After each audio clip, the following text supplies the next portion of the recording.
Fala, meus amigos, como é que vocês estão? A gente está aqui para mais um podcast 2 do RedilCast. Cara, que honra estar aqui com vocês.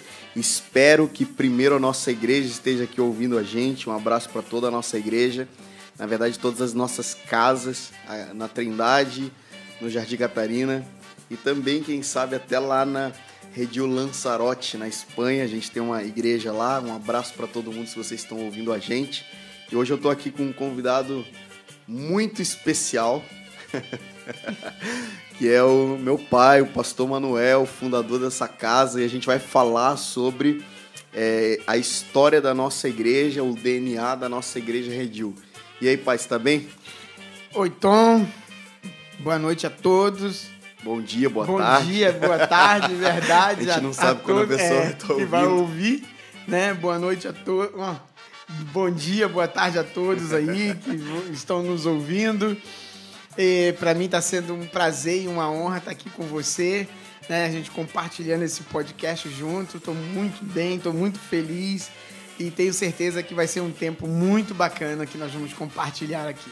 Muito bom. Agora é a oportunidade de você lembrar e relembrar histórias que você nem sabia que você lembrava, principalmente porque, e aí já quero começar falando aqui, a Redil não nasce aqui no Brasil, né? Ela nasce, sobretudo, na Colômbia, né? Quando a gente passa um tempo na Colômbia lá. Então, eu gostaria que a gente começasse do início, até porque eu acho muito rica a nossa história com relação a campo missionário, missões transculturais.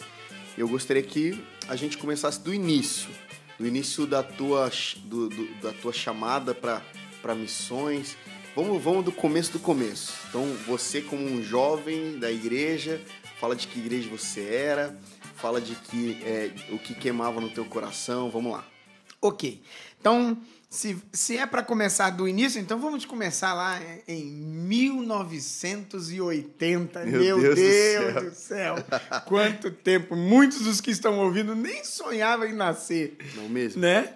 Mas eu me converti dia 2 de novembro de 1980. E o interessante é que 3 meses depois estava tendo um tempo de oração na casa da minha tia. Ela era da mesma igreja que eu havia me convertido, que é a Assembleia de Deus em Monjolos, aqui em São Gonçalo. E aí ela estava tendo uma oração na casa dela. E fui lá participar, novo convertido, né? Cheio de vontade, cheio de Deus, querendo. E aí uma irmã chegou para mim e disse assim: Deus me mostrou que você subia num avião e viajava. Você vai ser missionário. E eu não sabia nem o que era ser missionário, nem o que era missionário. Novo convertido.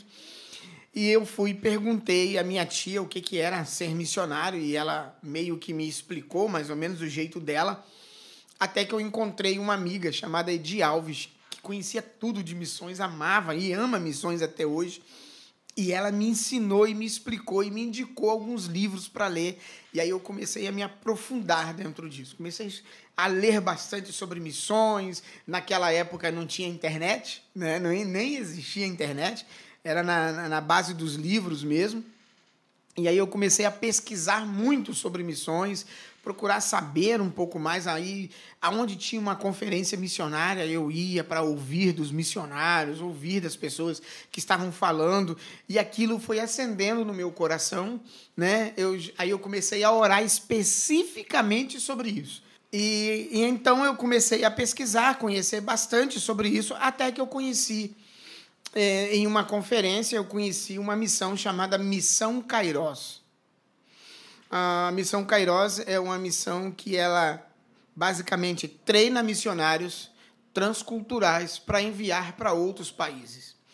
E aí eu conheci e fui com a minha esposa numa conferência, e aí nós sentimos muito forte no nosso coração de nos entregarmos para a obra missionária.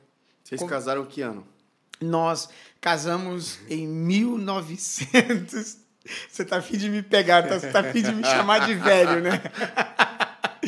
1986, né? Nós nos casamos. 2 anos antes de eu nascer. Exatamente. E aí, depois desse... E aí nós fomos para essa conferência. E estamos lá na conferência, e aí Deus falou muito, mas muito forte no coração da minha esposa. E então chegamos em casa e começamos a orar especificamente sobre isso, até que recebemos uma carta da Missão Kairos, porque nós havíamos feito uma inscrição lá na conferência. Naquela época você deixava nem lembro, era uma ficha, tipo uma ficha endereço, cadastral, aí chegava na sua casa todo mês. Exatamente, aí chegava na nossa casa e aí nós recebemos essa carta da Kairos dizendo que se nós quiséssemos ser treinados por eles poderiam nos treinar, e então começamos a nos preparar para isso. Bem, nessa época eu já não estava mais na Assembleia de Deus de Monjolos, eu já estava na Assembleia de Deus em Niterói, Rua Marquês de Caxias, número 125. Eu lembro de tudo isso. E estávamos lá, conversei com o nosso pastor, que na época era o pastor Ubiraci Xavier, e falei com ele falou assim, não, se é isso que Deus está direcionando vocês, nós vamos apoiar e vamos ajudar vocês. Bem, e assim foi, mandamos outra carta, que naquela época tudo era carta, mandamos outra carta dizendo que sim, nós estávamos aceitando o treinamento, e então fomos para o treinamento em 1990, foi maio de 1990, nós saímos do Rio de Janeiro, fomos para São Paulo e ficamos 3 meses em São Paulo sendo treinados todos os dias, aulas de missiologia e teologia, manhã, tarde e noite. Nós acordávamos às 6 da manhã e dormíamos às 10 da noite, de segunda a segunda. É importante dizer que eu tinha 2 anos e 1 mês aí. Exatamente. Meu irmão, Glauber, que é o do meio, estava na barriga, então. Estava na barriga da sua mãe. Ele iria nascer em agosto e era maio, né? Exatamente, Olha exatamente. Só. E é tanto que a sua mãe saiu do treinamento uns dias antes para ter o Glauber, né, aqui no Rio de Janeiro. E aí o pastor foi lá e buscou-a e trouxe ela para cá e ela veio para ter o bebê aqui. Quando o Glauber nasceu, eu nem aqui estava, eu estava lá ainda em São Paulo no treinamento. Você não viu o Glauber nascer? Não vi o Glauber nascer. Olha só. Quando eu cheguei em casa, já estava lá o pacotinho já pronto. Caramba! Meu Deus. E aí nós nos preparamos depois desse treinamento, tivemos aula com professores incríveis, né? E um deles eu não posso deixar de falar, que foi o Russell Shedd, doutor Russell Shedd. Eu tive o prazer de ficar 1 semana sugando daquele homem, né? De tudo que ele tinha de bom para nos ensinar. E outros grandes professores que nós tivemos lá na Kairos. Bem, e aí terminou o treinamento, voltamos para o Rio de Janeiro e aí nos preparamos já para a nossa viagem. Já tínhamos os nossos passaportes de todo mundo, já estava tudo pronto, lá não precisa de visto, eles dão visto lá na hora, né? E aí compramos as passagens, conseguimos, foi um milagre de Deus, as passagens, que nós não tínhamos dinheiro para comprar as passagens. Conta essa história, como é que foi? E aí, um dia, nós estávamos na igreja e desafiando a igreja para ofertar para a gente comprar as nossas passagens.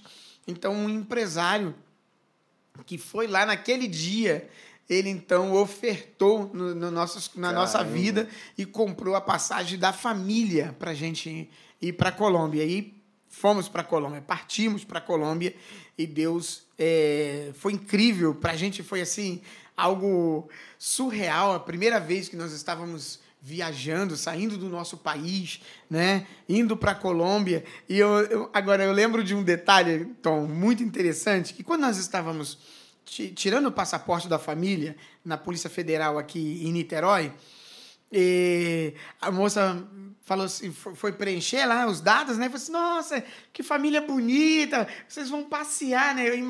Eu estava imaginando que ela estava pensando que nós íamos para a Europa, para a América. Vocês vão passear, né? Aí ela falou assim, vocês estão indo para onde? Aí eu falei assim, nós estamos indo para a Colômbia.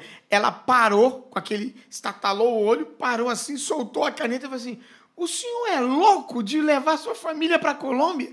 Porque a Colômbia estava vivendo uma guerra civil naquela época, né? Bomba para tudo quanto é lado. E aí a gente já vai chegar lá, né, ainda. Nessa história. Ainda vamos os chegar. detalhes da guerrilha e tudo mais. Exatamente. E ainda vamos chegar lá. E aí, eu falei para ela, não, nós estamos indo porque recebemos um chamado de Deus para ir pregar o evangelho. Eu falei assim, vocês são malucos. Mais louco ainda. Mais louco ainda. Vocês são malucos. E outro detalhe muito importante, eu trabalhava numa empresa e eu estava sendo preparado para ser subgerente da empresa quando eu abri mão de tudo para ir para o campo missionário, né? Inclusive, o gerente, que foi o que me indicou, ele falou assim, rapaz, você é louco, eu indiquei seu nome para subgerência, vai sair uma vaga, e essa vaga é sua, cara. Aí eu falei assim, não, mas Deus me chamou e eu tô indo embora. Meu Deus. E abri mão de tudo e fomos para o campo missionário. Bem, e aí, só voltando a abrir, fecha aspas aí, e voltamos então, estamos indo para o campo missionário, estamos lá, e nós tivemos uma parada. Você lembra o dia que a gente chegou lá no campo? Lembro, eu lembro de tudo. 22 de setembro de 1990 nós chegamos na Colômbia. 22 de setembro. De 1990. E de 1990. E aí, nós estávamos, paramos em Lima, né? Teve uma parada em Lima, uma escala, isso, obrigado. Uma escala em Lima, e estávamos lá e tivemos que dormir lá no aeroporto. E foi uma correria, porque parece que o Sendero Luminoso tinha colocado uma bomba no aeroporto de Lima, mano. Meu Deus, cara. Foi uma loucura, uma loucura, uma loucura. Parecia uma aventura aquilo. E aí a gente lá, todo mundo lá, mas graças a Deus eles conseguiram desativar a bomba e tal. E aí seguimos para a Colômbia. Quando nós chegamos na Colômbia, estamos passando pela imigração colombiana. Nós não falávamos espanhol direito. Até porque o espanhol que nós aprendemos foi os 3 meses que nós estivemos na Kairos estudando. Então nós tínhamos aula de espanhol diariamente. Mas é muito pouco para você, 3 meses, você estudar o idioma. Dá para falar um portunhol, né? Dá para falar um portunhol. E aí, o policial federal colombiano chegou para a gente e perguntou, o que vocês vão fazer aqui em Bogotá? E aí, caímos na besteira de dizer que éramos missionários. E somos missionários e vamos estar aqui numa igreja pregando o evangelho. Esse homem endemoniou naquele momento e começou a xingar a gente, pegou os nossos passaportes e aí entregou para o chefe, e o chefe veio e falou um monte de coisa para a gente, levou a gente para aquele famoso quartinho que tem nos aeroportos quando sai da imigração, aquele famoso quartinho, nós fomos para lá, a sua mãe estava amamentando o Glauber, mas você estava com fome, você era uma criança, então a gente tinha que comprar alguma coisa. Eles não deixaram a gente comprar nada e nem trouxeram nada para a gente comer. Nós ficamos lá umas 3 horas. Caramba. Até que o advogado da Missão Kairos, né, ou melhor, o líder da Missão Kairos na Colômbia, ele ligou para um amigo dele que era advogado e o advogado veio para nos defender. E aí nós conseguimos continuar lá, não fomos deportados, não voltamos, entramos na Colômbia e, graças a Deus, ficamos lá por 4 anos. Cara, minha vida e a vida do meu irmão já começam no meio do... No meio do turbilhão. Do turbilhão, meu amigo, do furacão. Exatamente, no meio do turbilhão. Porém, nós não sabíamos que esse advogado era amigo da chefe da Polícia Federal do aeroporto. No dia seguinte, porque nós chegamos, se eu não me engano, foi num feriado ou foi num sábado, mas na semana seguinte, ou no dia seguinte, ele ligou para ela e contou tudo o que havia acontecido e que o policial federal fez conosco. Ai, meu Deus. Ela ligou para o policial e pediu o advogado para nos levar lá no departamento dela. E ela fez o policial pedir perdão pra gente. Olha só, cara. O policial, todo sem graça, pediu perdão e ele foi rebaixado de cargo. Meu Deus, mano. Porque ele tinha feito aquilo conosco, ele não tinha autorização para fazer aquilo conosco. Meu amigo, chegou uma família aí na Colômbia que causou um alvoroço aqui. Alvoroço. E fez um policial ser rebaixado de cargo, meu amigo. Exatamente, exatamente. E aí nós chegamos na Colômbia e aí começamos, então, agora a ficar 3 meses, ficamos 3 meses mergulhado na cultura colombiana, conhecendo toda a cultura colombiana. Nós ficamos na casa do Jairo Munhoz, que até foi seu professor de inglês, né? Foi. Por um tempo. Ficamos lá na casa deles, o missionário Jairo Munhoz. O Jairo, um colombiano casado com uma brasileira missionária, e eles nos ensinaram tudo sobre a cultura colombiana. Foram 3 meses lá dentro da casa dele, todos os dias estudando sobre a cultura colombiana. Como pegar um táxi, como saber os endereços, porque é diferente. Lá é por números, aqui é nome de rua, lá é número, né? É o chamado calle e carreira. Então você tinha que saber como funciona, e ele nos ensinou tudo, como pedir, o que falar, o que não falar.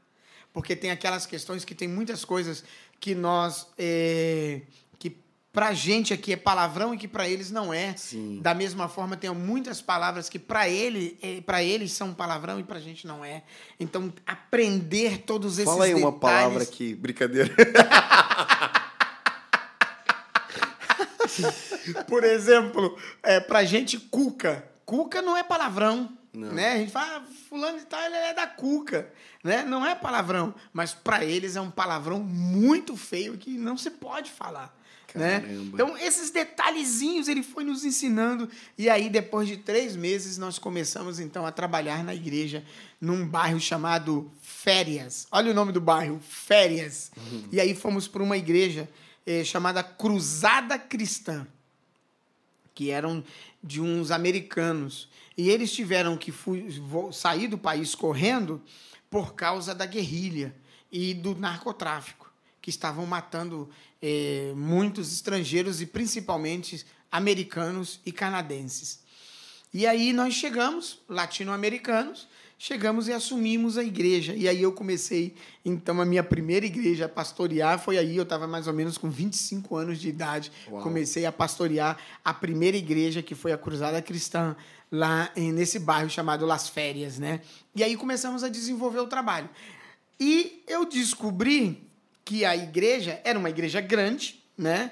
Uma igreja grande, o espaço muito grande, porém, número de membros reduzidos. A igreja tinha apenas 25 membros. Nossa. Porque quando os americanos saíram, os missionários americanos foram embora, ficou muito tempo sem pastor. Uhum. Eles pegaram lá o que sabia um pouquinho mais de Bíblia, botaram lá como pastor. E acabou, era só aquilo mesmo. E aí, nós chegamos e começamos, então, a pastorear a igreja, chamamos esses 25 membros, e aí começamos, então, a desenvolver um trabalho lá na Colômbia, em Bogotá. Bem, temos que fazer a igreja crescer. Tem 25 crentes, já é alguma coisa. E aí começamos a orar a Deus, pedindo estratégias para a gente alcançar essas pessoas. E aí a primeira coisa que nós fizemos foi ensinar biblicamente, porque eles conheciam muito pouco de Bíblia. Então fomos ensinar Bíblia para aquele povo, doutrinar realmente o povo. Aquilo que Atos dos Apóstolos fala no capítulo 2, né? A igreja, ela perseverava unânimes na doutrina dos apóstolos. Então, vamos ensinar a doutrina dos apóstolos para esse povo. E outra coisa, o colombiano ele é extremamente machista. Ele não tem problema nenhum de bater na mulher, principalmente naquela época, então, que não tinha as leis tão rígidas como tem hoje lá também, né? Mas naquela época não tinha essas leis. Então, eles batiam na mulher. E a gente percebia que tinha alguns casais que o homem era muito machista e batia nas mulheres dentro da igreja. O meu ministro de louvor mesmo, de vez em quando a mulher dele chegava com o olho roxo. Que isso? E a gente começou, então, eu e a Tânia começamos, então, a trazer ensinamentos sobre família, trabalhar com os casais, orientar, ensinar essas famílias sobre o que é, qual é o dever do pai, qual é o dever da mãe, qual é o dever do esposo, da esposa, dos filhos. Começamos a trabalhar o passo a passo, o beabá mesmo, do dia a dia de uma família. E graças a Deus nós fomos conseguindo isso aí. Aí sentamos com esse casal, que era um casal mais crítico dentro da igreja, sentamos com esse casal, conversamos, orientamos, palestramos com eles e discipulamos eles, e graças a Deus ele entendeu e a família seguiu em frente e foi bênção esse tempo. E aí começamos depois que nós estruturamos a igreja, bem, a igreja já está estruturada, a igreja agora ela já sabe o norte que ela tem que seguir, agora vamos fazer a igreja crescer. Sim. Comecei a perceber que o colombiano gosta muito de esporte, futebol, basquete, e todo bairro tem uma quadra e poliesportiva. E eu percebi que os jovens gostavam de jogar basquete. O que eu fiz? Chamei os jovens da igreja, 3 jovens. Chamei o grupo de jovens da igreja, 3 jovens. Ministério de jovens. Chamei esses jovens e os desafiei a entender o sacerdócio ao mundo, de pregar o evangelho para outros jovens, de falar do amor de Jesus para outros jovens. E aí eu comprei o Evangelho segundo São João de bolso e comecei a ensinar eles a fazer um plano de salvação baseado no Evangelho segundo São João. Legal. E aí o que nós fazíamos? Íamos para a praça, depois que nós treinamos bastante, ensinamos e treinamos, porque eles eram treinados por nós. Eu e a Tânia treinávamos. Sim. Ficamos semanas treinando esses jovens para quando chegar lá, eles saberem o que falar. E aí, fomos para a praça. Primeiro dia, fomos para a praça. Pegamos um rapaz que tocava um violão, fomos para a praça jogar basquete. Compramos uma bola de basquete e fomos jogar basquete. Estamos lá jogando basquete, meia quadra, tá? Jogando basquete, aquela peladinha com as meninas, com os rapazes e tá. E daqui a pouco chegou um e falou assim, pô, posso jogar com vocês? Claro, a ideia era essa. Sim. Pode jogar com a gente, tá? E aí, já tinha lá uma caixinha de refrigerante, todo mundo cansado. E aí sentamos, tudo já estrategicamente, tudo já ensaiado. E aí pegamos o refrigerante, abrimos, demos para todo mundo. Aí os jovens que não eram crentes, que não frequentavam a nossa igreja aqui, sempre, não, vem cá, senta aí, vamos tomar um refrigerante com a gente. Começamos a tomar refrigerante. E aí o rapaz já pegou o violão, já começou a dedilhar aqui o violão e começou a cantar umas músicas. E aí o pessoal já começou a tirar o Evangelho segundo São João do bolso e já começou a sentar do lado de... A menina sentava do lado de outra menina, o rapaz sentava do lado do outro rapaz e começava a compartilhar do Evangelho, falava sobre a nossa igreja e convidava para o culto. E assim começamos. De 3 jovens...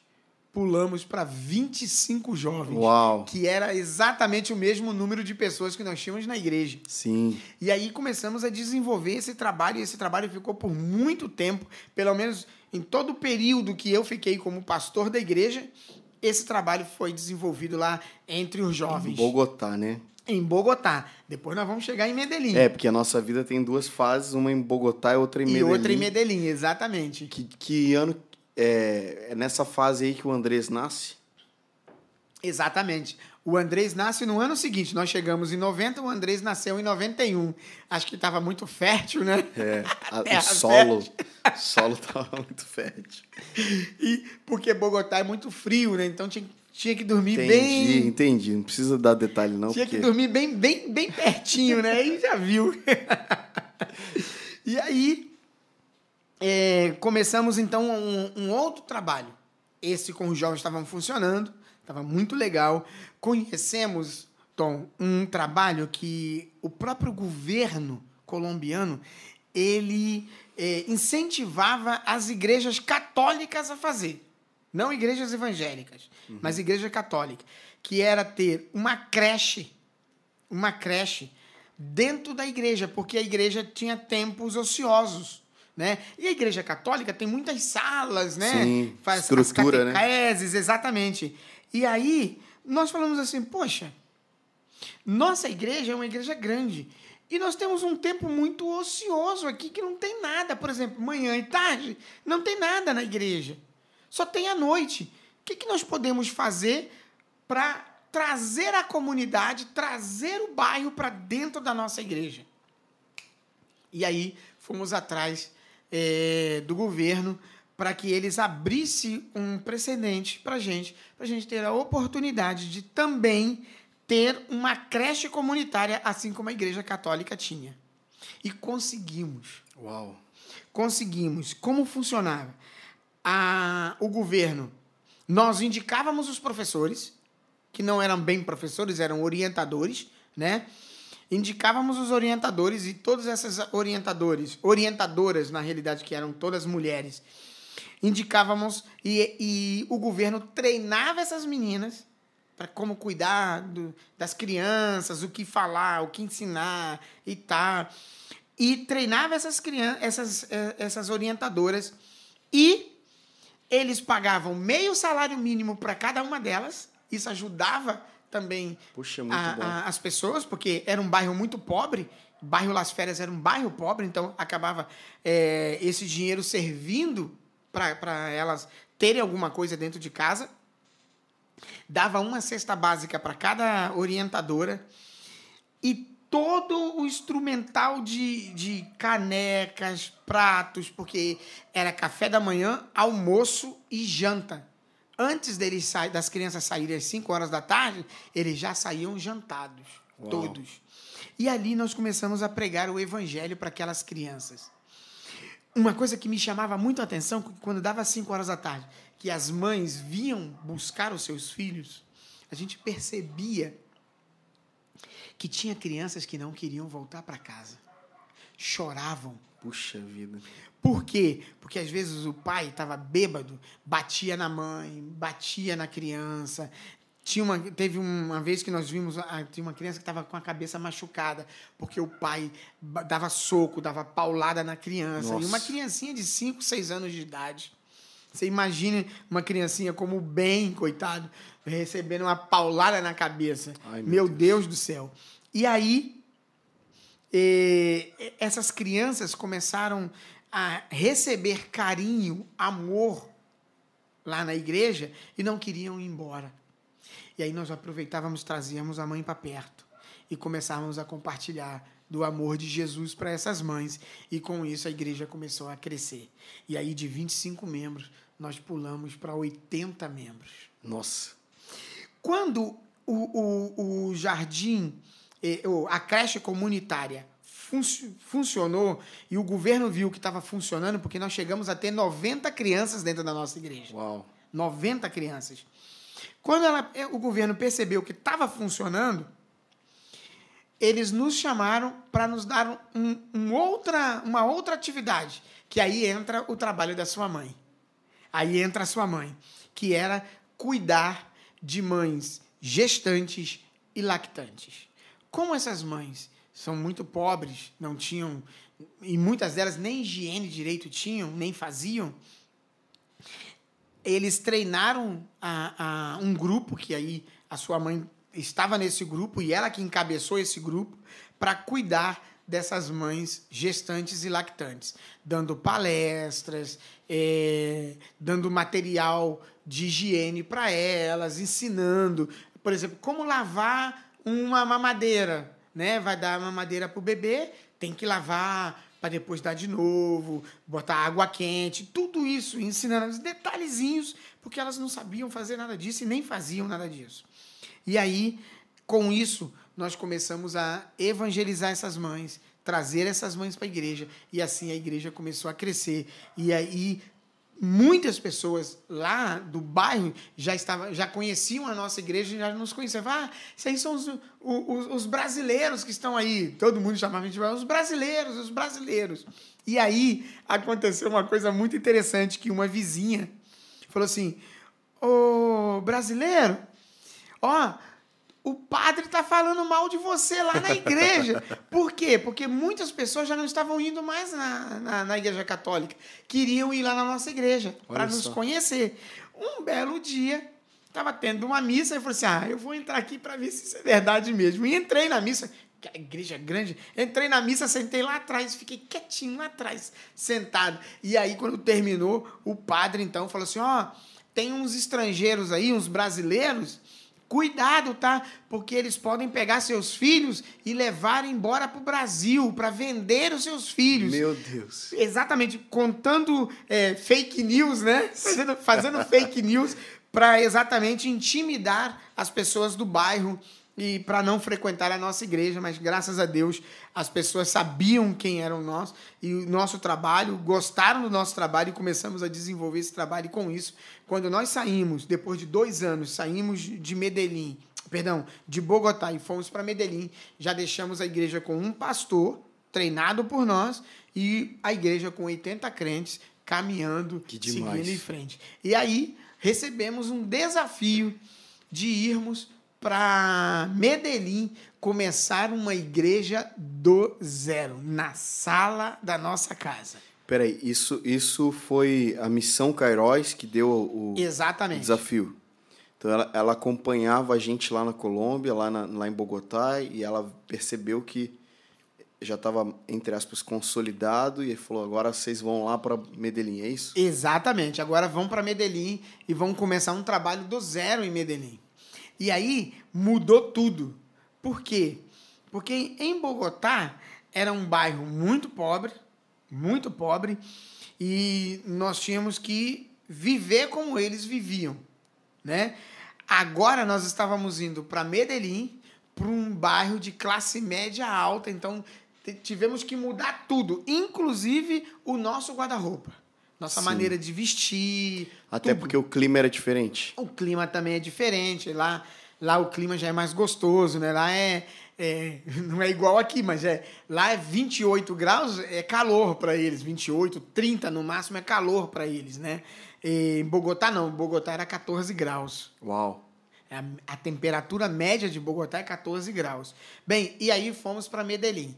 Aí, bem, de repente as pessoas que estão ouvindo vão perguntar assim, mas aonde o Ministério Redil entra aí, que até agora não falou nada. Agora vocês vão entender de onde nasceu o Ministério Redil. Então, calma aí. A gente foi para Medellín, que você sabe a data? A data exata não, mas foi final de 92. Então o Andrés já estava aí, porque assim, a gente pulou a história do Andrés, que é um milagre de Deus, né? Exatamente. Então fala um pouquinho só da vida do Andrés, do nascimento do Andrés, que é um milagre. Tá, desculpa, não foi 92, foi 93 que nós fomos para Medellín. Porque nós ficamos 2 anos em Bogotá, 90 a 93. Bem, quando a Tânia fala para mim que estava grávida do Andrés, nós então fomos procurar um médico, né, para cuidar da Tânia. E aí fomos indicados para uma doutora, que inclusive é evangélica. E aí ela começou a cuidar da Tânia, né, fazendo pré-natal e tal. Quando a gente estava com 3 meses, o Glauber pegou aquela doença que tem fica aquelas pintinhas no rosto, esqueci o nome agora. Catapora, não? Catapora. O Glauber pegou catapora. E aí, nós fomos na doutora e falamos assim, doutora, o nosso filho do meio, né, o mais novo, pegou catapora, que até então ele era o mais novo, né? Sim. Pegou catapora. Aí a doutora falou assim, vamos fazer o seguinte, você não vai ficar mais perto do seu filho, não pode, porque você está grávida, né, e pode passar para o bebê, e isso não pode não ser legal. Você não vai ficar mais perto dele, deixa o pai cuidar, e eu vou passar um exame para ver como é que você tá. Quando fez o exame, Tom, o exame constatou toxoplasmose. E num nível muito alto. Toxoplasmose é aquela doença que dá, tipo, porco ou rato, não é? Dá em gato, porco, pombo e periquito. Rato não? Não, rato não. E periquito. Tá. Então, quem tem gato em casa tem que ter muito cuidado e vira e mexe tem que fazer exame para ver se Até hoje, então? Até hoje ainda tem. Entendi. Até hoje. Tem que fazer exame no gato para ver se o gato tem toxoplasmose. Porque pega o pelo do gato, pega na pessoa e transmite a toxoplasmose. E vai para o sangue, né? Vai para a corrente sanguínea e aí é um problema sério. E aí a doutora falou assim, olha, você está com toxoplasmose, eu vou te passar uns medicamentos, você vai ter que tomar esse medicamento rigorosamente em dia e no horário. Não pode deixar de tomar para a gente ir combatendo esse vírus. Né? E aí ela foi tomando e fazendo exames. Só que quanto mais ela tomava o remédio, mais aumentava a toxoplasmose. E a doutora não estava entendendo nada. Foi até quando ela teve o start. Por ela ser evangélica, ela falou assim, ó, nós vamos fazer o seguinte, além de eu fazer todo o pré-natal com você, toda vez que você vier, eu vou orar por você, com imposição de mãos.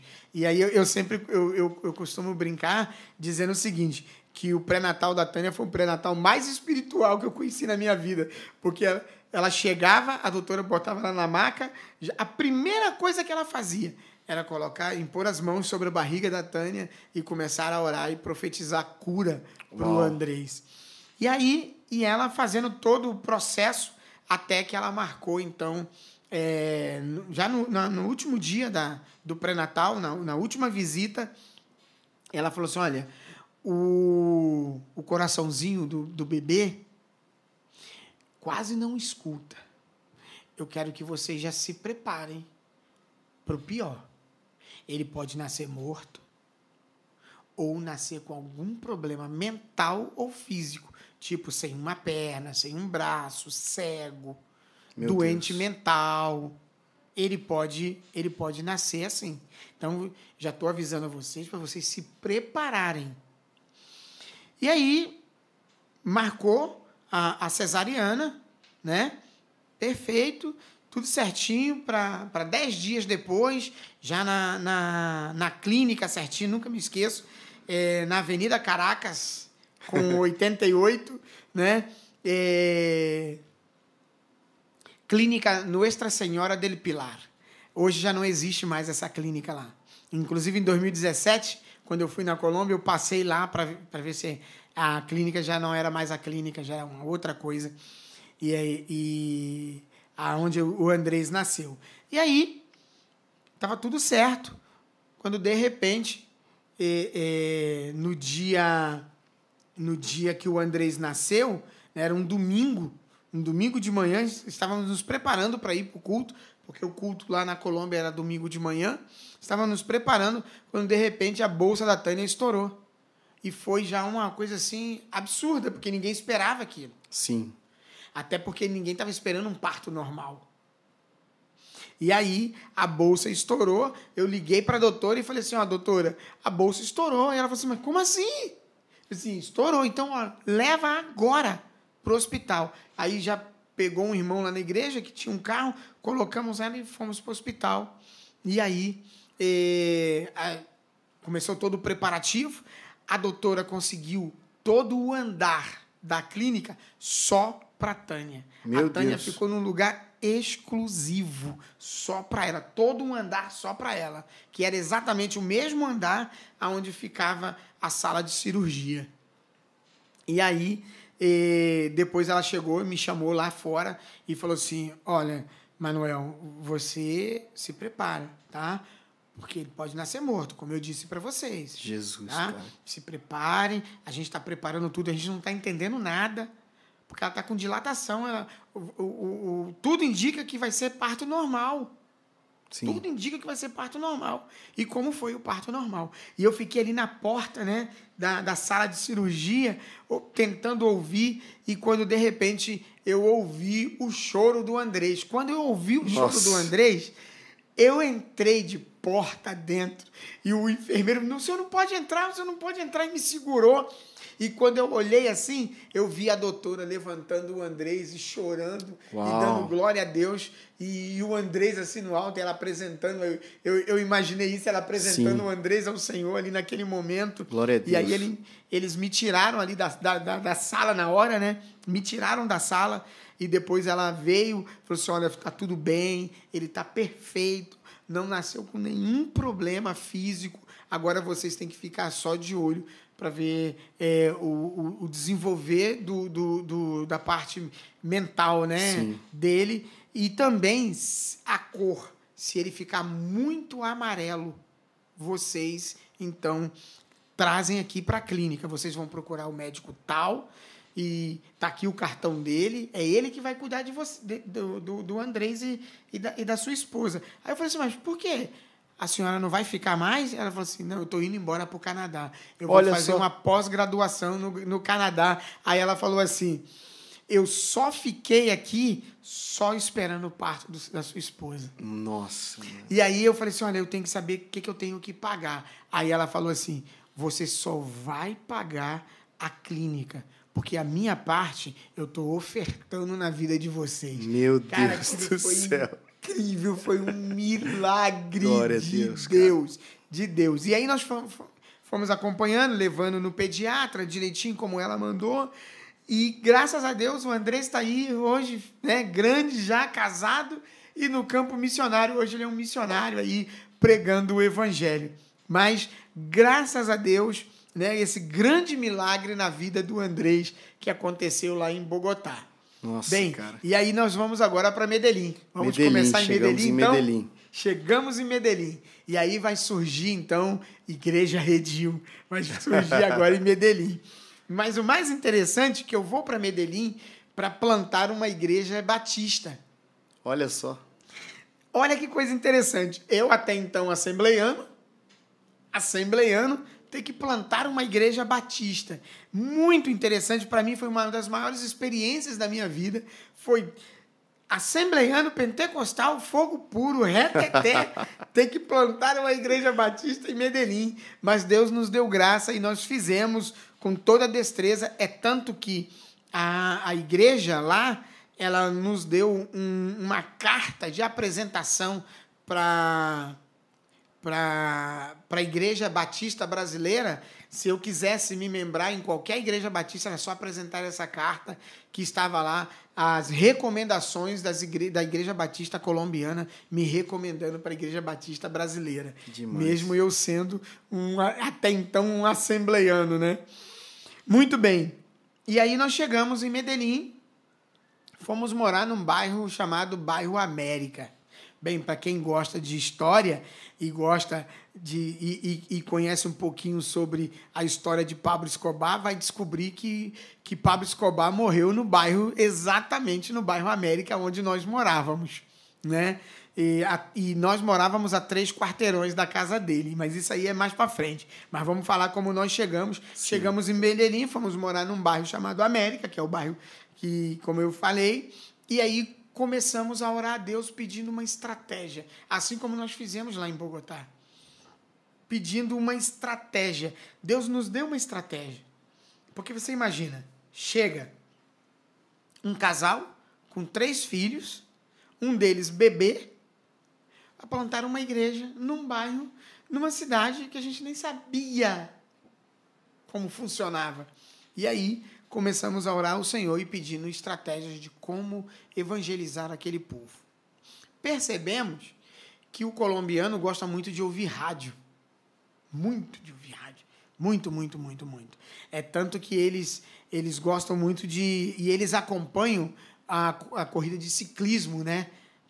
Aquelas corridas, isso naquela época, né? Não, até hoje. Até hoje? Até hoje existem muitos colombianos que faz a volta de Paris. Não, eu digo, né? Ouvir rádio. Acho que ninguém ouve rádio lá ainda. Mas, hoje não, estou falando das corridas, né? Sei. Mas naquela época, hoje nem tanto, já não se ouve tanto rádio como naquela época. Mas naquela época todo mundo ficava com um radinho aqui na orelha, ouvindo e tá, aquela coisa toda. E aí nós falamos assim, bem, uma boa estratégia é conseguirmos um programa de rádio numa emissora não evangélica e pregar o evangelho. E aí começamos a orar a Deus para Deus nos dar condições financeiras para comprarmos um horário na rádio para termos esse programa. E Deus nos deu graça e nós, mesmo com pouco sustento, que nós tínhamos muito pouco sustento, a gente conseguiu ficar um tempo aí, acho que 6 meses, na rádio, tendo um programa diário,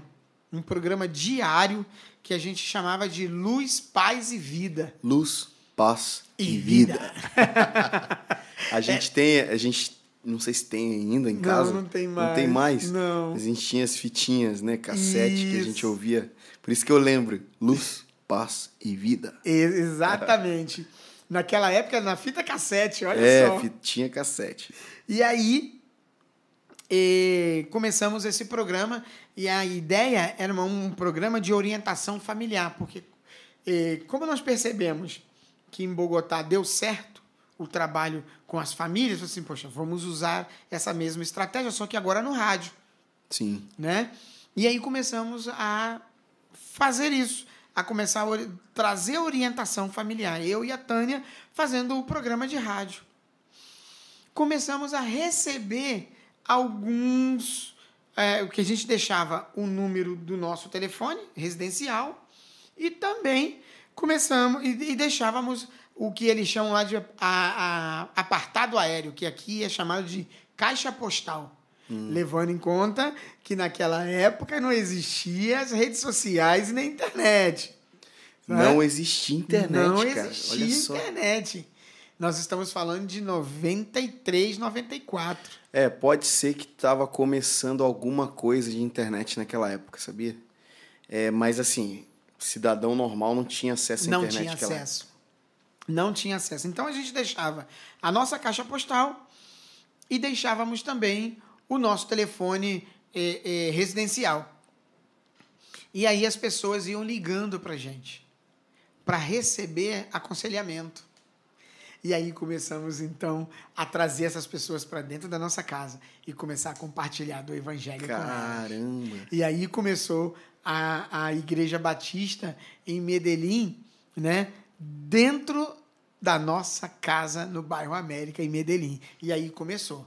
Como nós percebemos que estava dando certo, nós, então, começamos a orar a Deus e pedir outra estratégia, para não ficar apenas com uma estratégia, pedir outra estratégia. E aí veio outra estratégia. Lá tinha uma missão americana que ela distribuía um curso sobre a vida de Jesus baseada no Evangelho segundo São João. E aí o que nós fazíamos? Fizemos um cartão convite, e colocamos lá, se alguém quisesse conhecer sobre a vida de Jesus, que pudesse fazer o curso por correspondência conosco. Então, nós íamos nas caixas de correios, inclusive você nos ajudou muito nisso, pequenininho, mas ia nas caixas de correio e colocava lá os convites, e começamos a colocar os convites nas casas, nas caixas de correios dos moradores do bairro, convidando-os para estudar o Evangelho, a vida de Jesus baseada no Evangelho de João. Como eles são muito católicos, então muitas pessoas começaram a nos procurar. Então, o que acontecia? De 5 em 5 capítulos, tinha que fazer o resumo. O resumo era presencial. Aonde era o resumo? Na nossa casa. Olha só. E aí os caras vinham, as pessoas vinham para fazer o resumo com a gente, né, daquilo que ele tinha aprendido até aquele capítulo, e aí a gente aproveitava e compartilhava do Evangelho, fazia amizade com eles. Aí agora já não... Tinha algumas pessoas que nem faziam mais por correspondência, já faziam presencial mesmo. Quando eles tinham dúvida, ligavam para a gente e iam lá para casa para tirar dúvida. E aí era onde a gente começou a pregar o Evangelho e também começou a agregar algumas pessoas. Já estávamos mais ou menos com umas 15, 20 pessoas já prontas para se batizar. E aí começamos a evangelizar esse povo, a fazer tudo. Bem, agora eu quero abrir um parênteses e explicar para vocês como foi que surgiu Igreja Redil. Bem, como nós estávamos começando a igreja, e existiam algumas, poucas igrejas, mas existiam uma igreja lá, e algumas igrejas, eu conheci uma missionária chamada Liliana Bustos. Liliana Bustos, ela era uma missionária solteira, naquela época, solteira. Hoje ela é casada, inclusive ela é diretora das Sociedades Bíblicas lá na Colômbia, né? E aí eu a conheci e ela me convidou para conhecer o seminário. Lá tinha um seminário lá em Medellín, para conhecer o seminário. E eu conheci o seminário. Inclusive, eu conheci um dos diretores do seminário, um seminário muito grande, era um seminário interno, vinha gente de toda parte da Colômbia para estudar lá. e eu conheci um americano professor, que era um dos diretores, e esse americano chamado Javier Volker, o nome dele. Esse americano, então, fiz amizade com ele, inclusive foi ele que corrigiu a tese de doutorado da Neuza Tioca. Olha como é que são as coisas, né? E aí, ele frequentava uma igreja batista lá na Colômbia, né? No centro da cidade, e um dia ele me fez um convite, falou assim, você não quer ir lá conhecer a minha igreja? Vai lá você conhecer o pastor, conhecer a igreja e tal. E aí eu fui, era uma santa ceia, chegamos lá, estamos lá assistindo o culto, de repente tem um terremoto. Meu Deus. E nós estávamos dentro da igreja. Nossa, quem eu tava também? Não, todo mundo, a família, tava Jesus, eu, Tânia, cara. e todo mundo, estávamos lá, né? E de repente a gente só percebe a caixa de som caindo e aquele negócio, aquele tumulto, as pessoas querendo correr e tal, um tumulto dentro da igreja. Uau. E aí passou aquele tumulto todo, eles davam, a igreja dava a programação do culto. Todo dia, todo culto, a igreja fazia a programação e entregava para os membros na porta da igreja. Eu peguei aquilo, botei na minha Bíblia, nem me liguei, sentei lá, e aí aconteceu esse tumulto todo, né? Do terremoto, aquela coisa toda. Depois fomos para casa, até porque ficamos com medo da nossa casa, se acontecer alguma coisa, fomos correndo para casa. Quando chegamos em casa, graças a Deus, não tinha nada, não caiu, estava lá bonitinha, tá? Mas foi um tumulto, um monte de coisas aconteceram, muita casa, muito prédio caiu. Nossa, foi uma loucura o que aconteceu. E aí, quando nós chegamos, eu peguei aquela programação e eu olhei o nome da igreja. Era Iglesia Bautista Redil. Ou Igreja Batista Redil. Só que eu tinha conversado com a Tânia ainda lá em Bogotá. Eu falei assim, Tânia, se algum dia eu voltar para o Brasil, porque até então eu não queria voltar para o Brasil, se algum dia eu voltar para o Brasil, eu quero abrir uma igreja, e essa igreja ela tem que ser muito voltada para o lado pastoral, de cuidar de vidas, de ministrar na vida, de discipular vidas, trabalhar nessa área.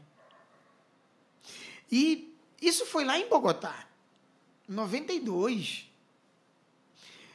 Quando eu chego, quando eu vejo o nome, né, Igreja Batista Redil, aí eu chamei a Tânia e falei assim, você lembra que lá atrás, em 92, nós conversamos sobre se for abrir uma igreja lá no Brasil algum dia, nós íamos colocar o nome, nós íamos ter uma igreja voltada para o lado pastoral e de discipulado? Aí ela falou assim, lembro, olha esse nome, Redil. Redil significa curral de ovelhas ou casa de ovelhas. Aí queimou o nome no coração. Aí queimou. Você tem tudo a ver, Tânia, com o que a gente quer. Vamos guardar isso. E guardamos. Guardamos isso. Esquecemos. Até porque a nossa visão não era voltar para o Brasil. Sim. A nossa visão era continuar, né, lá na Colômbia. Mas aí houve uma série de coisas. A igreja... nós perdemos o sustento porque o pastor saiu, entrou um outro pastor, e o pastor que estava pastoreando a nossa igreja, a igreja aqui que era a igreja enviadora, não tinha a mesma visão que o outro pastor, e a primeira coisa que ele fez foi cortar o sustento do missionário. E o missionário ficou lá sem sustento. Até que em final de 94, né, nós voltamos. Era meio de 94. Meio de 94. Era o meio da Copa do Mundo, né? Isso. E aí nós voltamos para o Brasil, né, por falta de sustento, voltamos e começamos, então, a procurar uma igreja para congregar. E aí começamos ir numa igreja, ir em outra. Tivemos na Nova Vida ali do Alcântara, tivemos em mais outras igrejas. E eu também viajava muito pela Missão Cairós aqui no Brasil. Muitas conferências que o presidente não podia ir, ele mandava eu ir. Então, eu rodei muito o Brasil fazendo conferência. Naquela época, passagem de avião era caríssimo, só rico que andava de avião. Era ônibus. Era no busão, mano. Eu nunca me esqueço. Eu fiz Rio, Belo Horizonte, Goiânia, Minas, Governador Valadares e depois Rio de novo.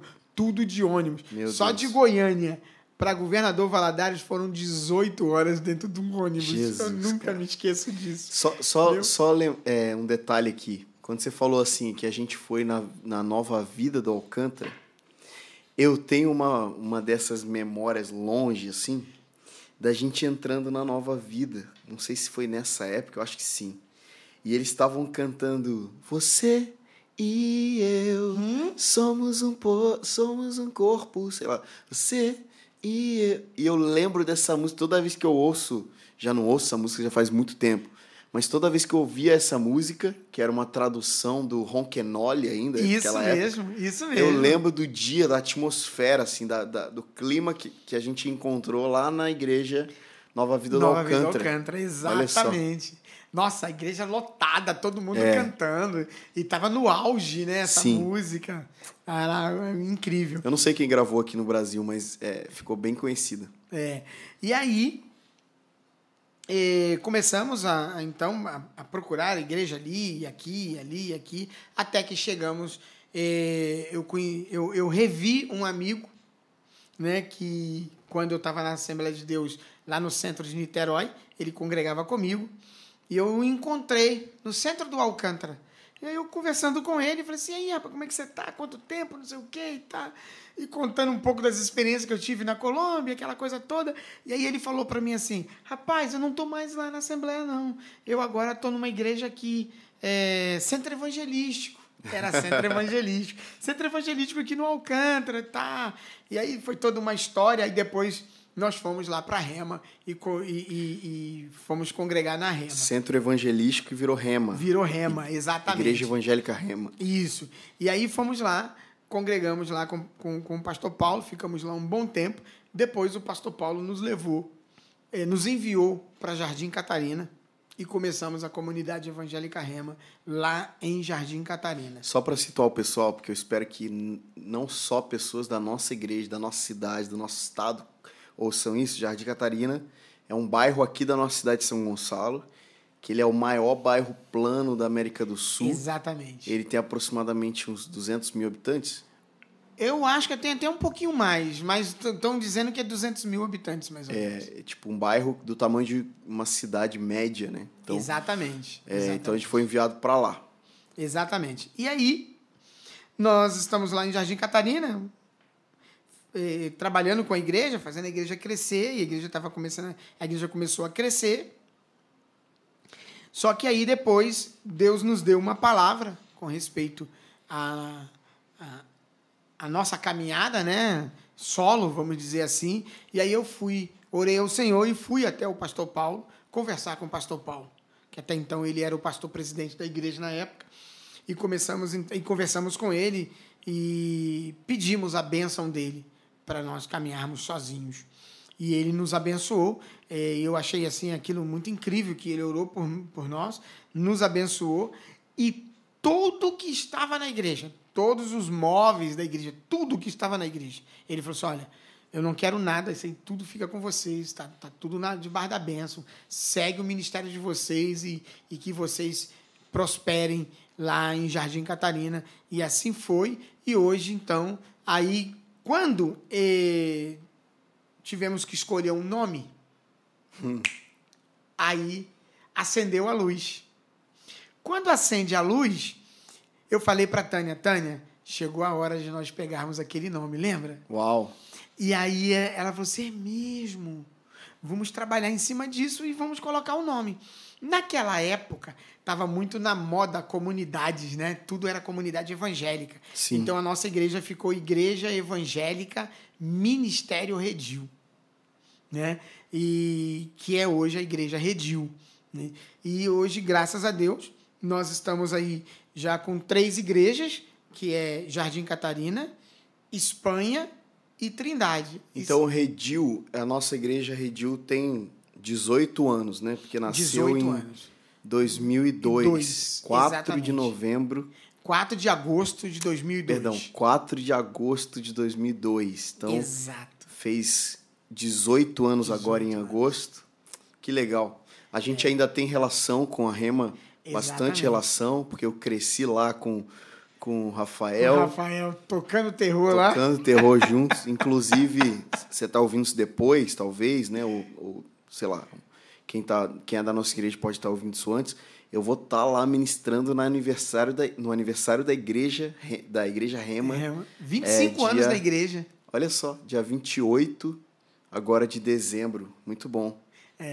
Muito legal voltar lá, né? Depois de tudo que a gente viveu. Pena que eu não vou poder estar porque eu vou estar em São Paulo, mas eu gostaria muito de estar lá. Esse dia vai ser incrível, incrível. Que demais. E aí a Redil nasceu assim. E hoje nós temos uma igreja na Espanha, né? Temos uma igreja aqui em Trindade, a igreja mãe, vamos dizer assim, a primeira, né? Que nasceu em Jardim Catarina.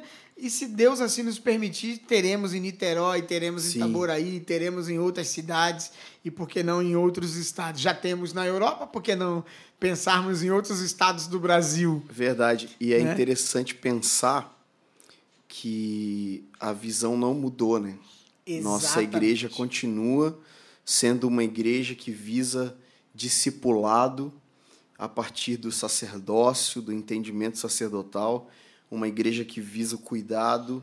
Então, a gente está muito engajado em formar pessoas parecidas com Jesus. Então, depois de tantos anos, né, a nossa comunidade continua apontando a ênfase para o cuidado. Quem congrega com a gente no Catarina, quem congrega com a gente em Trindade e até quem congrega lá com a gente em Lanzarote, na que são Espanha. nas Ilhas Canárias, lá na Espanha, consegue perceber esse DNA que parte de você, um DNA também da minha mãe, né, da pastora Tânia, um DNA de cuidado, de zelo, né? Então, isso é muito legal, cara. Muito pastoral, né? Na realidade. Sim. Muito pastoral. E a gente ama cuidar de vidas, discipular vidas. A gente ama fazer isso. Graças a Deus. E também a gente trabalha muito dentro do sacerdócio ao mundo, né? Sim. Que é ajudar a fazer missões, enviar missionários. Hoje eu sou diretor da Kairos aqui no estado do Rio de Janeiro, né? E trabalho com os missionários que estão aqui no estado do Rio de Janeiro, né? Enviamos candidatos ou futuros missionários para Kairos, São Paulo, para serem treinados lá, porque lá está o centro de treinamento, para depois serem enviados para o campo missionário. Então, o sacerdócio ao mundo também está muito, muito latente no nosso coração, na nossa vida, no nosso DNA. Isso aí tá muito claro para a gente. Já mandamos missionários para o México, né?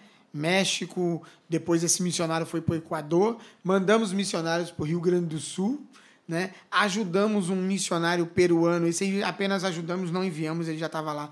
Em Guiné-Bissau, ele passou um tempo em Guiné-Bissau. Nós contribuímos com esse missionário lá, chamado Juan de Dios, o nome dele.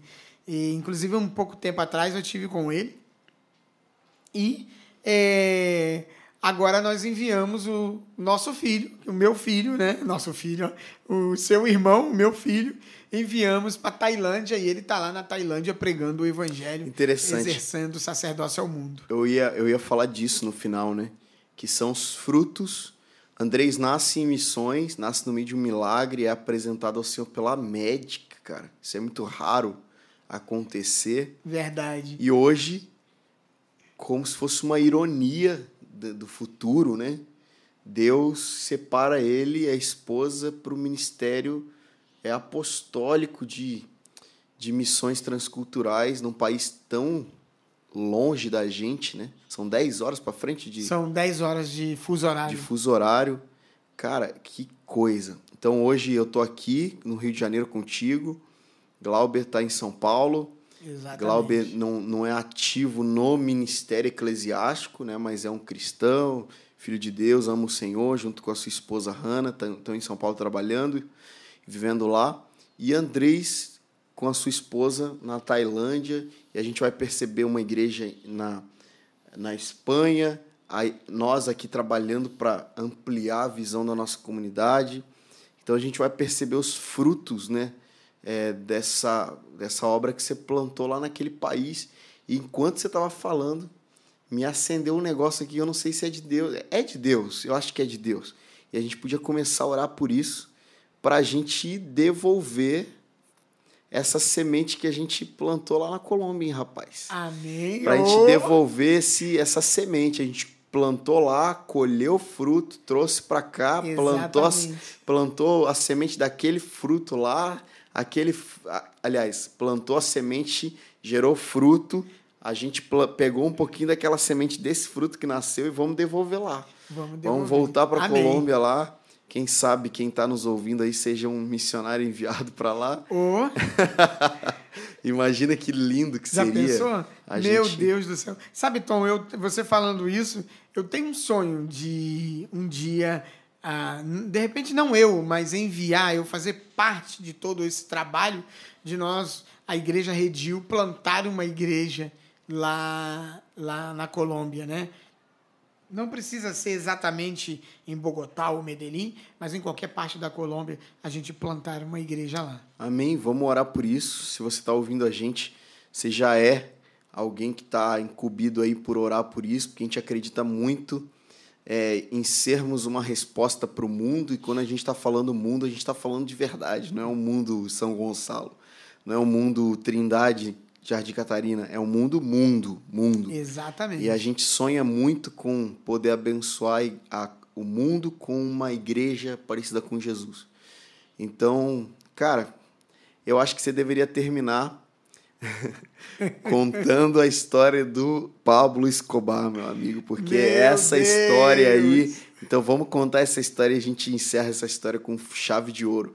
Como é que a gente soube, como é que foi saber que a gente morava a 3 quadras do Pablo Escobar? Bem, o Pablo Escobar, desde a década de 80, né? E ele morreu em 93, 13 ou 15 de dezembro. Está fazendo aniversário por esses dias, ou fez aniversário, né? Por esses dias aí, a morte dele foi em dezembro. Não sei se foi 13 ou se foi 15 de dezembro de 93 que ele faleceu. Bem... nós estávamos lá em Medellín, trabalhando, lá na igreja. Na igreja não, na nossa casa, né? Que a igreja era na nossa casa. Né? Só um detalhe, só para saber se eu tô com a memória boa. Medellín era aquele prédio com tijolinho. Isso mesmo. Porque eu percebi que as memórias de Medellín são mais vivas porque eu já tô mais velhinho naquela época, né? Mas eu já tô grandinho naquela época, já consigo raciocinar, assim. Já tenho uns 5, 6 anos. E aí, estamos lá pregando o evangelho, né? Fazendo a obra do Senhor. Inclusive, tem uma outra história muito interessante, se você quiser, depois a gente pode contar, que é da guerrilha, que a guerrilha quase me pegou lá em Monteria. Meu Deus. Essa é uma outra história. Mas a gente está lá pregando o evangelho porque, além de plantarmos igrejas, nós também levávamos a visão missionária para outras igrejas. Né? Eu fui um dos fundadores da Missão Kairos na Colômbia. Eu e a Tânia, né? O Júlio, que era um peruano, né? Julio Neftali Wissacarina Wincho. Exatamente, rapaz. O nome do cara inteiro. Ele era um índio peruano. Nossa. Índio peruano. E hoje ele é um pastor presbiteriano aqui em Curitiba. São Paulo? Curitiba. Ele se mudou. Ele foi transferido para Curitiba. Ele está lá em Curitiba agora pastoreando. Entendi. E também o Humberto Guevara, que é daqui de São Paulo, de uma cidade perto de Itu. Esqueci São Mateus. Está lá em São Mateus. E aí começamos, então, a fundar a Missão Kairós lá na Colômbia. Né? E esse grupo foram os fundadores da Missão Kairós. Então, a gente estava lá pregando o evangelho e tá. Um dia, nós estávamos descendo para uma rua famosa que tem lá, era perto da nossa casa, chamada Calle 70, ou Rua 70. O que tem nessa Rua 70? Essa rua era a rua dos restaurantes, era a rua gourmet, né? Lá que tinha todos os grandes restaurantes e os pequenos também. E tinha uma pracinha lá no centro, né? No meio dessa rua tinha uma pracinha com uma rotatória. E aí vocês estavam nessa pracinha, brincando. Quando vocês estão brincando, eu olho para trás. Quando eu olho para trás, eu tenho certeza, eu falo para a Tânia, eu tenho absoluta certeza que eu vi Pablo Escobar. Olha só. Eu vi, era ele que estava ali, com o cigarrão na mão, porque ele fumava muito, aquele barbão. Eu olhei, era ele. E aí eu voltei assim o meu rosto e falei bem baixinho para a Tânia, Tânia, disfarça e dá uma olhadinha para trás e vê quem está ali atrás. Quando ela virou, ela falou assim, não tem ninguém. Quando eu virei, ele já não estava mais. Ele já tinha saído. É uma miragem, né? Pablo Escobar é uma mistura Ele é um mito. Vou até colocar aqui na edição a música de abertura do Narcos. Soy el fuego. E aí, eu tenho certeza que era ele. Tenho certeza absoluta que era ele que estava ali. Bem, quando surgiu no jornal, quer dizer, na televisão e no rádio, e aquele monte de helicóptero passando, sobrevoando ali a nossa casa, né, onde nós estávamos morando, e aí nós descobrimos que tinham matado o Pablo Escobar. E eu fui para ver, né? A rua já estava toda fechada, não podia chegar, e foi a 3 quarteirões, ele morava nessa casa. E sabe o mais interessante, Tom? Que lembra que eu falei dos folhetos, convidando as pessoas para estudarem a vida de Jesus baseado no Evangelho de João? Quantas vezes nós colocamos folhetinhos na caixa de correio aonde ele estava? Não sei se ele leu ou se ele não leu, né? Eu só sei, Tom, que muitas vezes nós deixamos lá esse folhetinho lá. E se a semente... Meus amigos, e se a semente ficou ali naquele coração e na hora que ele tentou fugir do telhado, né? Foi, exatamente. Será que ele clamou Jesus, pediu perdão, e aí? Já pensou? Olha, que coisa incrível. A gente só vai saber na eternidade. Só na eternidade. Essa resposta só obteremos na eternidade. Meu Deus, cara. E aí nós conhecemos, tivemos o prazer de conhecer essa história. É uma história meia... São um mix de emoção, né, na história do Pablo Escobar. Por um lado, é uma história muito bonita, que ele se dedicou muito à cidade dele, que era Medellín, né? Mas também ele fez muita maldade nessa cidade. Ele era tipo um Robin Hood, né? Exatamente. Ele tirava dos ricos, assim. Até porque ele chegou a ser senador da República, né, mano? Quase foi presidente, imagina. Quase foi presidente, exatamente. E aí ele chegou, como senador da República, ele chegou a construir 2 bairros, inclusive um dos bairros tinha o nome dele, Pablo Escobar. Então, ele dava as casas para os moradores, aquelas pessoas que não tinham condições de ter uma casa própria, ele dava de papel passado. Meu Deus. Para aquelas pessoas. Então, ele ajudava de um lado, mas do outro ele fazia muitas atrocidades. Derrubava avião, o cara... Meu Deus. De avião. Ele é um psicopata, né? Exatamente. Ele é um sociopata, né? Ele fez uma coisa que só um psicopata pode conseguir pensar em algo semelhante. Ele pegou uma guerrilha pequena que tinha lá em Medellín, chamou esses caras e falou assim: vocês querem serem famosos? Eu vou ensinar vocês como serem famosos. Presta atenção. Como o cara era doente, hein? E como o cara era inteligente, pena que a inteligência ele usava para o mal. Eu vou fazer vocês famosos. Aí os cabeças da guerrilha falaram assim, mas como? Eu vou colocar vocês dentro do Ministério da Justiça e vocês vão sequestrar os juízes. Eram 16 juízes. Vocês vão sequestrar quando eles estiverem lá na sessão. Vocês vão sequestrar eles e aí vocês vão ficar famosos. Aí eles falam assim, mas como nós vamos entrar e com que arma se nós não temos dinheiro para comprar arma? Não se preocupe, as armas eu dou. E ele deu as armas. Armou tudo, programou tudo e colocou lá dentro os guerrilheiros. Ele conseguiu colocar os guerrilheiros lá dentro do Ministério da Justiça. Quando os guerrilheiros estavam lá dentro, ele pega o telefone e ele liga para o juiz-chefe. E diz, ó, a guerrilha tal está aí dentro e vai sequestrar vocês. Era uma emboscada. Isso passa na série? Passa na série. Não na série que o Wagner Moura trabalha, o Narcos, mas numa série chamada Pablo Escobar, o Senhor do Tráfico, que é da Globosat. Aí passa. Olha só. E aí, olha só o que ele fez. Ele,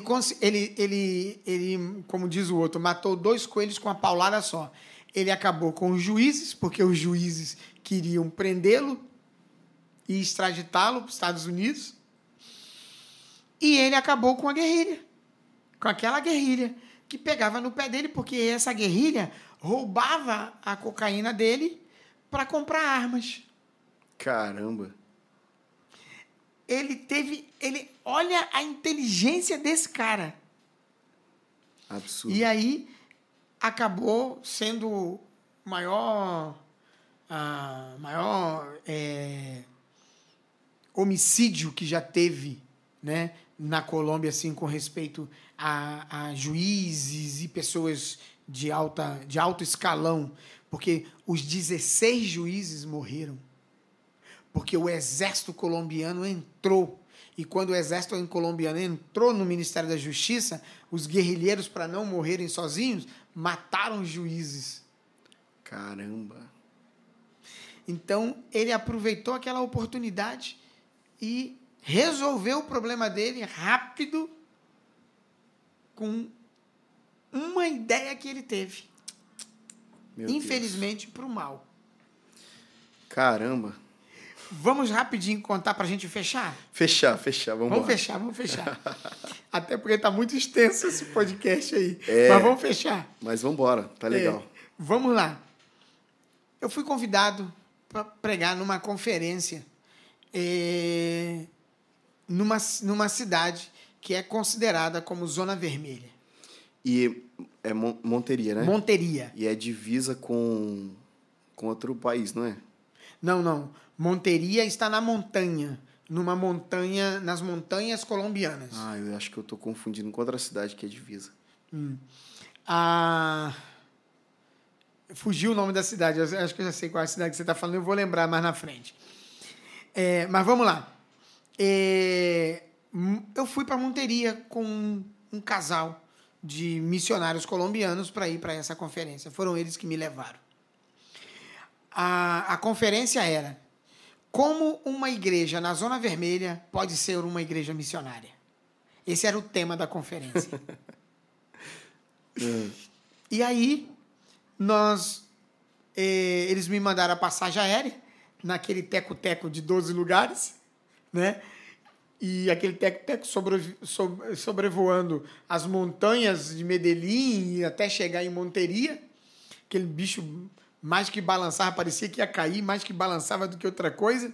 Chegamos em Monteria e aí pegamos... Isso foram 3 horas de voo. Depois pegamos um ônibus e viajamos 5 horas montanha acima. Meu Deus. Subindo montanha. Até chegar numa cidadezinha, num povoado chamado Puerto Libertador. Quando nós chegamos em Puerto Libertador, o único ônibus que estava indo para o povoado que nós estávamos indo, já tinha ido embora. Ai, meu Deus. A gente morto de cansado, doido para tomar um banho. Já era noite. E aí, o missionário que estava comigo, que é colombiano, começou a fazer contatos para ver se alguém levava a gente, um táxi, alguma coisa. Mas o táxi lá é aquele Jeep. Lembra daquele filme Tudo por Esmeralda, que tinha um jipinho no meio do mato, até na selva colombiana? Os mais antigos vão lembrar. Os mais antigos vão lembrar desse filme. Tudo por um Esmeralda. E aí, era um jeepzinho da Segunda Guerra que tinha lá, que era o táxi que levava no povoado. Aí um cara lá do bairro, que tinha um barzinho lá, falou assim, ó, só tem um cara aqui que consegue te levar lá. Ele consegue te levar lá. Mas por quê? Ah, vocês não estão sabendo? O povoado que vocês estão indo, a guerrilha sitiou esse povoado. A guerrilha está lá. E só ele vai conseguir chegar lá. Ninguém mais. Tá. E aí, contratamos o cara, entramos dentro do Jeep e partimos para esse lugar. Olha, eles não voltaram, gente. Eles não voltaram para casa com medo de morrer. Fomos para lá. E a guerrilha, e a gente sabendo que a guerrilha estava lá. Quando nós chegamos, vem o pastor que ia receber a gente. Meu Deus, graças a Deus que vocês não estavam no ônibus. Graças a Deus.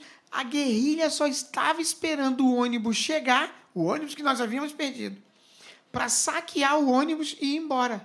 Só que eu era estrangeiro. E estrangeiro para o guerrilheiro é moeda de troca. Meu Deus, cara. Se a embaixada não pagar o que eles pedem, eles matam. De repente eu nem estaria aqui contando essa história. Jesus. E aí chegamos lá e pregamos na conferência missionária. Foi algo incrível. Foi uma experiência que eu tive, assim, uma das mais ricas da minha vida, porque eu estava dentro de uma zona vermelha. Conhecendo de perto o que é um povoado, viver baixo ao mando de uma guerrilha, que era a Farc.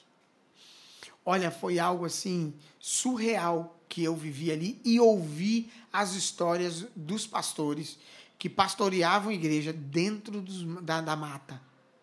Porque dentro da mata tinham povoados de 100, 200 pessoas.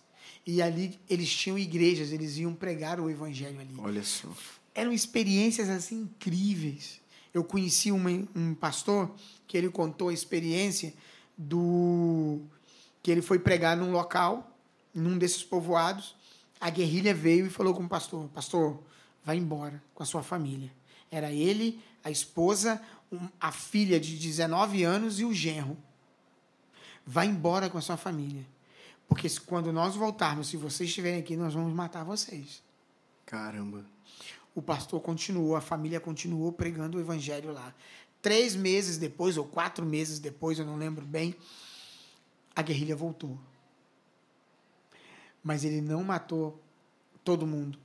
Eles sequestraram as meninas, a esposa do pastor e a filha do pastor. Levaram para dentro da mata. Abusaram dessas mulheres.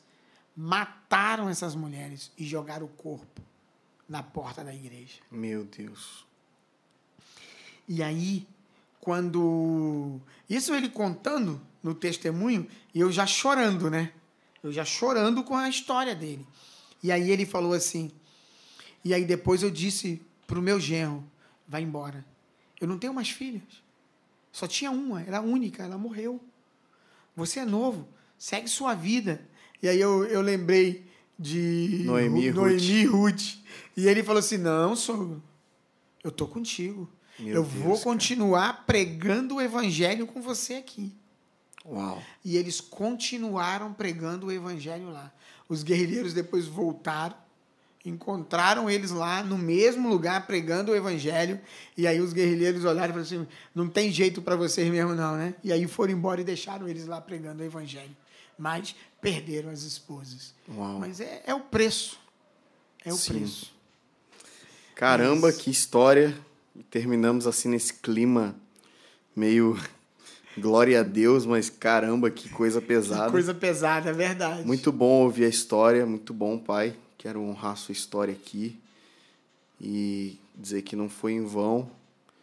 Os frutos dela estão acontecendo hoje e vão perdurar para sempre até a volta de Jesus. Graças a Deus. É isso aí, meu povo.